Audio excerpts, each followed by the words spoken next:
This is all theater. This is all just political theater. Political theater. Political theater. Pure political theater. Theater. Political theater. The nefarious, significant and protracted political theater for political theater's sake. I yield back. From Washington, this is Political Theater, Roll Call's review of the spectacle of politics on Capitol Hill and across the country. I'm Jason Dick.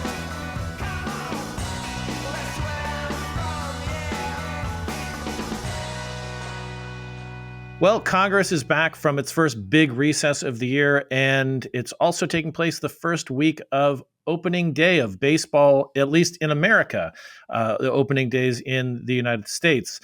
Here to talk with the sort of intersection, a little bit of politics and sports, is our friend Brandon Weatherby, also a columnist here at Roll Call, as well as the founder, editor, publisher of Recommend If You Like magazine. Brandon, welcome back to Political Theater. Thanks for having me. So I waited too long to reply to the Nationals Media Day invite. So you went. We had thought, maybe we would see each other there and hang out a little bit at Media Day last week. I didn't have my act together enough. Sounds like I missed kind of a cool tour, but I didn't miss the freezing wind chill. But let's talk just a little bit about what you saw at Media Day at Nats Park last week, and also how it led to your most recent column for Roll Call. This is my 7th, 8th, or 9th Nats Media Day. I've lost track, and obviously COVID threw a wrench in that. And I've never noticed the diversity, equity, and inclusion more than I did this week. And in no way was that intentional.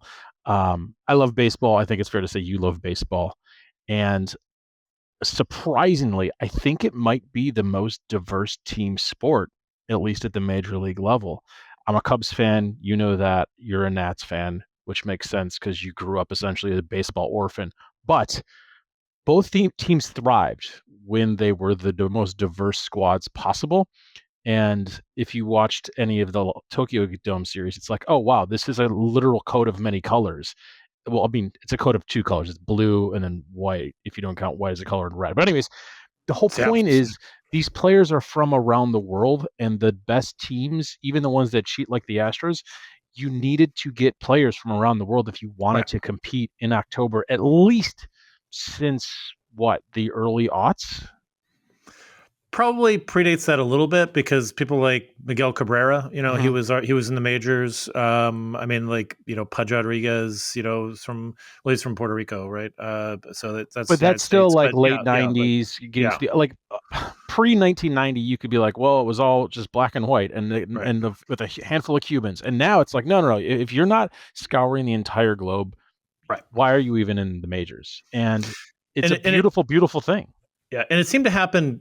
I would say that it would be interesting to see a breakdown of like birthplace and so forth, because I think the NBA comes close, but the NBA doesn't have as many people, on the field and on the teams and so forth. So I think then you break it down to farm systems too. It's like, yes, there's the G League for the NBA, but that's even like at a regular NBA squad plus their G League team is not 140 man or 125 plus one AAA team in the majors. So the amount of diversity in this game is incredibly beautiful and surprising based on the demographics of who's actually baseball fans. Yeah, well, and again, the game seems to be trying to change that, and part Absolutely. of that, what you pointed out in your most recent column for Roll Call is that the Nationals are not trumpeting like, here's our DEI initiatives for this not year. at all. But they are saying like, here are all these heritage nights we're having. Exactly. There's 8 different heritage nights, and it runs the gamut. And some of them are like stuff that a lot of people that did not want the statues to come down, like the Italian Heritage Night. Fans of Columbus could get behind that one, in addition to the ones that you might expect for an organization that would champion DEI. That being said, nowhere in the Nats Media Guide is the acronym DEI. It was not played up at all. It was just like, oh, these are just our normal heritage nights. And I realized during that, I was like, no one's saying the 3 letters they're not supposed to be saying, but it doesn't matter whatsoever. And whilst I was there, you and I are emailing like hours later. It's like, oh, MLB pulled the one word from one part of their website, which is diversity. Which, is going on all over the government and in the private sector, trying to sort of assuage the wrath, coming from the White House about and even the mention of the word diversity, to the point where legit like war heroes, like pages on them, like Jackie Robinson, were taken down. Speaking of baseball, I mean, it was later on put back up, but it's there is this real sort of there's a reaction, obviously, to President Donald Trump's executive order, banning DEI. He's putting a lot of pressure on universities and other organizations, to roll back a lot of these initiatives. And yet, again, for baseball, they're like, these are our fans. Yeah. This is not just reflected on the field where we have people from all these different countries, but also like we have to go beyond, just sort of an older white guy, fan base if we want to survive as a business. We the country is getting more diverse. And it's reflected in things like the sports. And, I remember thinking about this one time when I went to a United game, DC United, the soccer team is right across, and also where DC's Spirit plays, the women's professional soccer team plays. I remember, they're not too far away from Nats Park. And I remember going to a games in quick succession, soccer and then baseball, or baseball and soccer, and just seeing the completely different fan base, that fills, Audi Field for DC United compared to Nats Park. I mean, and I was like, this is the DC United has a lot more to build on. This is a younger, more diverse crowd, and it's also doesn't cost an arm and a leg compared to a lot of other sports. And so that's changing in a good way. Yeah. Their popularity has skyrocketed. I mean, it's really, what's going on right now in the NCAA tournament is probably the best example of this. Like, if you look at the ratings for both, it's like, well, there is equity here in a great way, and it's only making everyone else better. Like, I don't think it's unfair to say that where we live, the NBA culture here is not good. The Wizards are one of the worst teams in the league. They're usually on any given day, they are the worst team. I mean, by wins and losses, I think that they go back and forth with the Jazz, right? But thanks to the Mystics and thanks to the Indiana Fever being here every once in a while, they're able to sell out some games that they probably wouldn't for any Wizards game when Caitlin Clark happens to be in town. And that's a great, great thing. And that's the thing that benefits the entire sport, not if you just like men's basketball or women's basketball. And I was surprised. I mean, just quibble a little bit. I mean, like the Wizards are not a good team, and the organization is kind of a mess. But like, we went to a Bulls game earlier this season, and it was like on a Tuesday or something like that. Yeah. And like, it was not a bad crowd. I mean, like, to watch two bad teams in the middle of the week, it wasn't a terrible crowd. And the thing, I mean, Chicago has a lot more to build on with multiple NBA championships. The Washington basketball club has won. They went to the NBA Finals twice, 2 years in a row in the 70s. They had some pretty good teams in the 80s when they had Bernard King, and a few good teams in the 90s when they had, I forget the Chris Webber and a couple of other folks. You had some good teams in the last 10 years too. There were a couple of teams, that you can make an argument that the Russ team was actually very fun and exciting. Yeah. So that's one. And then obviously the one Wall-Beal year that it didn't implode was good. Right. So there's a lot to build on. It's just that the Wizards aren't giving them much reason to cheer now, which is a shame, because, and it's an interesting, it's again, a much different crowd than you see at Nationals ballpark. At Nationals Park when you go to a Wizards game, and also same thing, different crowd when you go to a Caps, and if you look at the Monumental Sports annual report based on like who their other fan is, there's not a lot in terms of the Venn diagram. There's not a lot of overlap, and that's perfectly fine. But obviously the greatest player in Washington Capitals history happens to be of Russian descent. That team is great because they're so diverse. Mm-hmm. And that's every sport there is. Right. I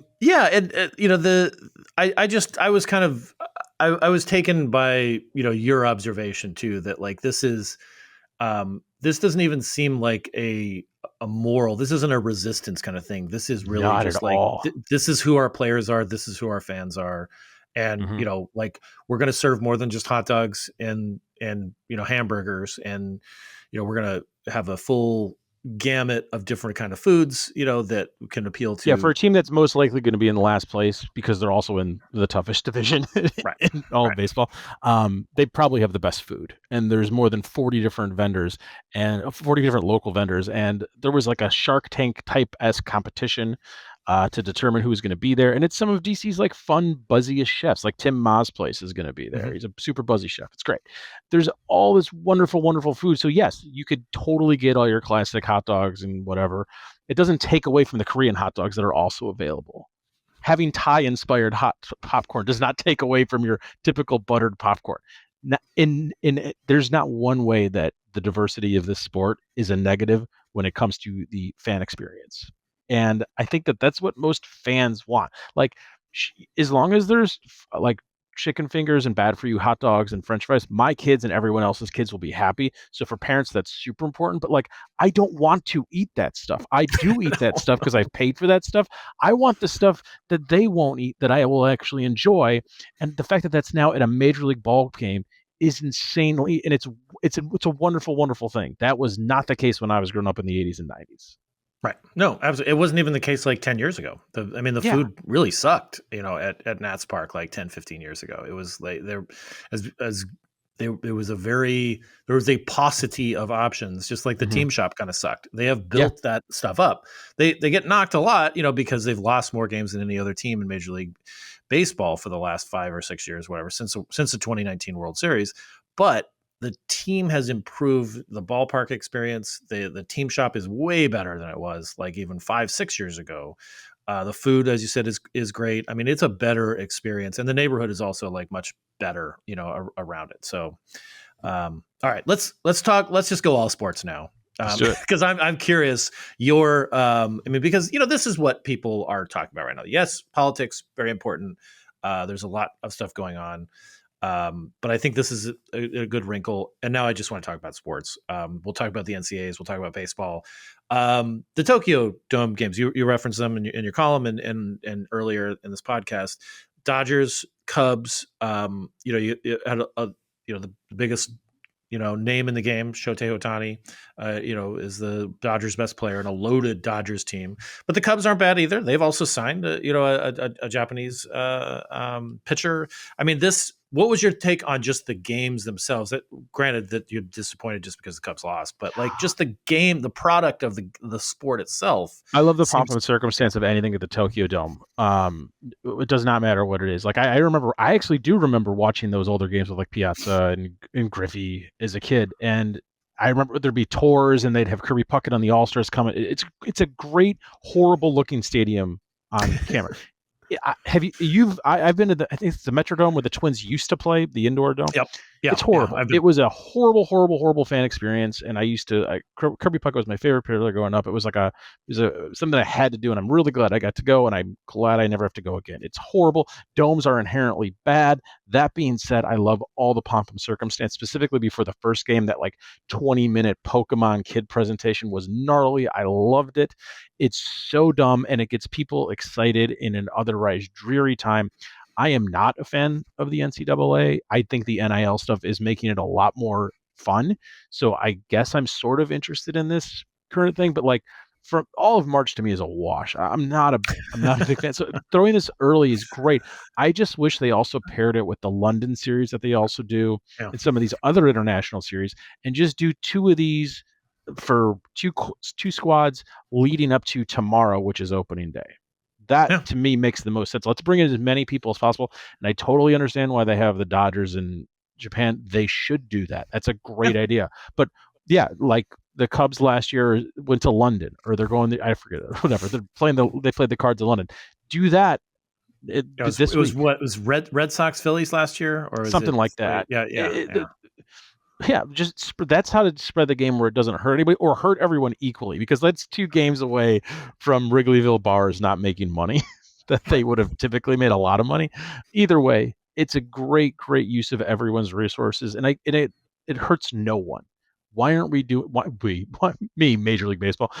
This should be done. Brandon, everywhere. why aren't you doing more? I mean, speaking of the Wizards played in Mexico City, in this season. That's great. Do that. Yeah. I love this stuff. It's great. Yeah, I mean, I would have loved to have seen that. And every once in a while when they talk about expanding the NBA, they talk about like Mexico City comes up as a possible option. We'll see. I think that would be great. That would be a ton of fun. To have a team in Mexico City. I think it's a great place for sports, for just hanging out. The weather's great. You just gotta watch the earthquakes, I guess. So you mentioned the Nats, and again, I'm a Nats fan. I'm a season ticket holder, or a partial season ticket holder. This is the 20th year for the Nationals since moving from Montreal. They're they seem to be trying to move on from the hard rebuild that they were in. They went 71 and 91 the last two seasons. They do have players that are fun to watch. They have good quality players. They just don't win as much as they should. Your farm system looks awesome, and that's so important, obviously. But you still have to sell a lot of tickets, and I'm not complaining because I'm a local, and they are now offering the district tickets. For those that aren't familiar, it's $5 tickets to most every game. You can buy those online now. You used to have to buy them at the stadium. That's how desperate they are. So good for me, good for all the people that are fans of the 20 and other clubs. And last year, none of the Cubs games were $5 district tickets. They have tiers that goes like $5, $7, $9, $25. So tomorrow's opening day is $25 for the cheapest ticket. They're $5 now for Cubs tickets. So I'm very happy about that. I think that every single ballpark experience is a worthwhile ballpark experience. It doesn't matter what teams you're seeing. It doesn't matter if it's teams you enjoy. It doesn't matter if the weather's bad because there's always places to hide. It's a beautiful thing. It's the most American game. It has all of the shame that is involved in this country. It has the great things that are involved in this country. It makes people reevaluate the idea of curses. It's like, no, the Red Sox and Cubs weren't cursed. They were both racist and cheap. As soon as they weren't, they won. It's not complicated. And the team that spends the most money and goes international happens to be the best team in baseball. Are they cheating? Nope, nothing's stopping you from doing that. And that's what the Mets are doing. It's a beautiful, beautiful thing. If you actually believe in capitalism, you should be a baseball fan.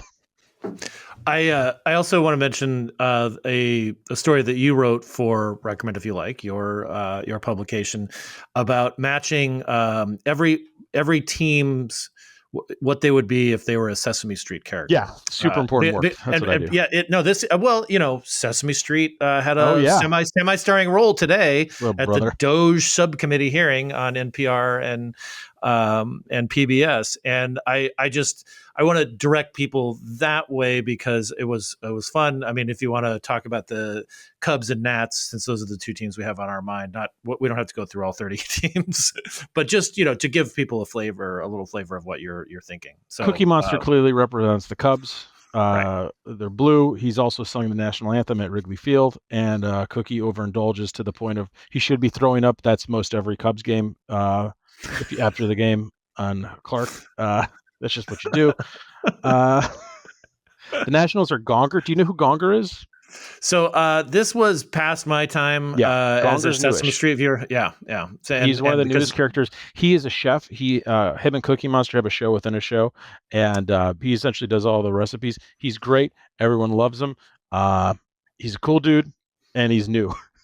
Ineffectual, like sort of non-threatening. Oh, one other thing I did love your representation of the Athletics. Now I don't know do we call them the Sacramento Athletics? They're not the Oakland Athletics. If you go to MLB, once again, why am I coming in MLB this much? If you go to any website for any team, if you go to teams, it'll list all the teams by division, and it's always like Baltimore Orioles, Boston Red Sox, New York Yankees, etc. For them, they just have Athletics, but they still have it placed between Los Angeles Angels and Seattle Mariners because whether they're the Oakland Athletics or Sacramento Athletics, or they're going to be there. But once they become the Las Vegas Athletics, they will be moved up. Anyways, just Athletics. They're Burt. Yes, and I love the reasoning too. Go ahead. Yeah, peaked in popularity in the late '80s and early '90s, and unfairly treated by owners in spite of a loving fan base. It's perfect. And obviously, Ernie is the Giants. Yes. The much more winning, sells a lot more merch, 3 Right. World Series titles in 6 years. Yeah, they're better. Yeah. We talked a little bit about some of the other teams in the DMV area. It looks like the Capitals. I mean, the Capitals are in any given night the best team in the NHL. Correct. Ovechkin is nearing Gretzky's career goal record. Unclear if he can get it before the end of the regular season, but it's going to be pretty close. You mentioned the Mystics; they're great. They have a great fan base. And United just leaves one team that concluded its season perhaps overperformed even a little bit this past year. The Commanders Perhaps overperformed. You went to the game. We were texting each other, and I sent you the most passive aggressive, not even passive, but just aggressively mean aggressively mean text possible to you. I was like, they will never win. Blah blah blah. Blah. Yeah, I'm a Bears fan, and you were at the game where that Hail Mary that shouldn't have happened, and I think that pretty much summed up my football season. But they have a good ownership group. It's weird. Like Dan Snyder spent decades pissing away like the goodwill of a dedicated fan base, and they're still there. And it's like they never left. It's like, okay, fine. We finally got a new name. I actually just kind of preferred Washington football team. I thought that was kind of cool. WFTs make so much. Yeah. It's so cool. Yeah. I love it. I still have a T-shirt that just says Washington football team. I think it's a fantastic thing. But Commanders fine, whatever. The Manders, they've got this electric quarterback in Jaden Daniels. I think honestly, this is working out best for everybody, and by everybody I mean the Commanders and the Bears because I just care about the Bears. Apparently, I set off Siri or something. Siri does not understand the deal of either one of those teams. So. I think the Bears are going to be remarkably better with Ben Johnson as head coach. If for some reason we get Jaden and they overperform, then we don't get Ben Johnson. So in a weird way, this maybe makes sense for everybody. I'm very happy for you. I'm glad that they're good again. And I think if anything, let's tie this back to politics. Like that just is proving the fan base is always there. All you have to do is win to make everyone else want to show up and wear those colors. If you're the Democratic Party, look at Jaden Daniels, look at the Washington Commanders, look at Josh Harris. Like this is not that crazy. Be like, we're going to put our time and resources in this. We're not going to make excuses. We're going to play to win, not play for the future. We're going to play for now. That's it. Right. Not a bad lesson. I'm really good at this, is what I'm saying. Well, Brandon, thank you. And again, please do stick around for our word of the week because this one's a little bit in the news, and that's OPSEC.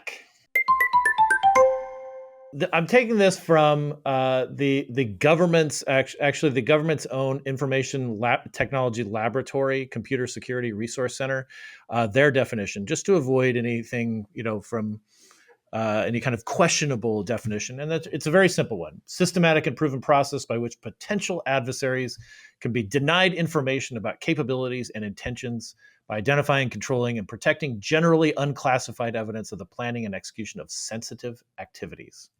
OPSEC has been a little bit in the news with the Signal group text chat among cabinet officials and Jeffrey Goldberg, the editor-in-chief of The Atlantic.